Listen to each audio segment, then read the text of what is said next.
Hi, my name is Scott Barton, and welcome to Selling Power TV. Today, we have the great pleasure of meeting with two industry experts around a conversation on the 4 pillars to sales performance management. Rachel, can you introduce yourself? My name is Rachel Parinello. I'm a principal at the Alexander Group, and I oversee our sales compensation practice. I'm Scott Barton. I am a vice president at Varicent, and I am focused on our industry solutions, so targeting solutions towards specific industries and customers. So why don't we start talking about the emotion? Why is compensation management so difficult to manage psychologically?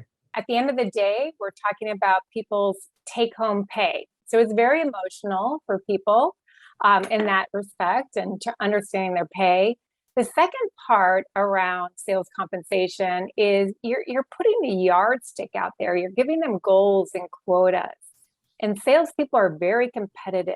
And so they want to be able to achieve those goals and those yardsticks that you put out there. I think that compensation has a lot to do with self-worth. Wouldn't you agree? In its infancy, its most primitive form, sales compensation is a commission, right? You sell something, you get paid for it.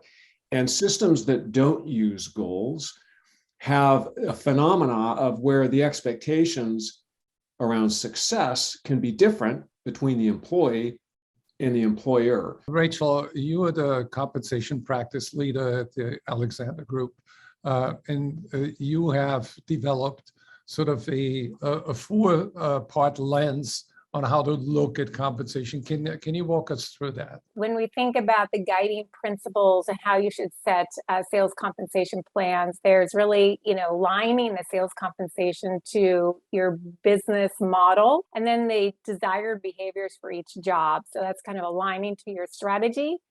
The second pillar is really thinking about making sure that it's motivational and market competitive, getting back to the psyche of the seller that Scott was talking about, and making sure people are excited and focused on achieving those goals and even overachieving those goals. The third is paying what we call pay for persuasion. At the end of the day, the reason why we have sellers is to persuade our customers and partners to buy our solutions.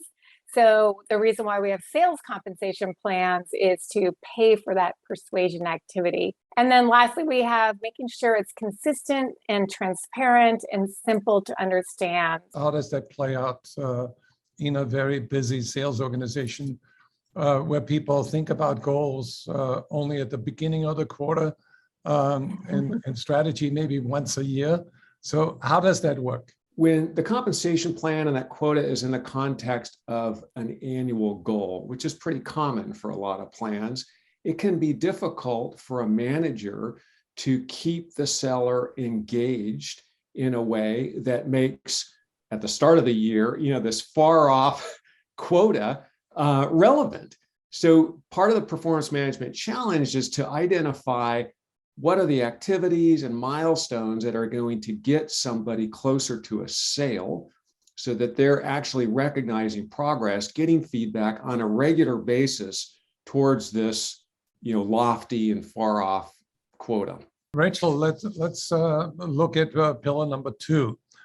When you mentioned motivation and are we competitive, how does the company know when how to avoid paying too much for performance? And when do they know that they're not paying enough for performance? What you want to do is make sure you get market data on pay level information. Also peripheral to the sales compensation plan is equity, particularly in the technology sector. That's a very hot topic these days, but then also competitive information around plan design practices. So getting all that information will really give you insights. Now, does it mean that you need to copycat the market? No, you can set your pay levels higher than the market. You can actually deviate from the market when it comes to different measures or performance period. But you need to know why you're deviating from the market. And make sure you have a good story to tell your sellers about that. You've got your own strategy, you've got your own job design, so you need to do what's right for your company.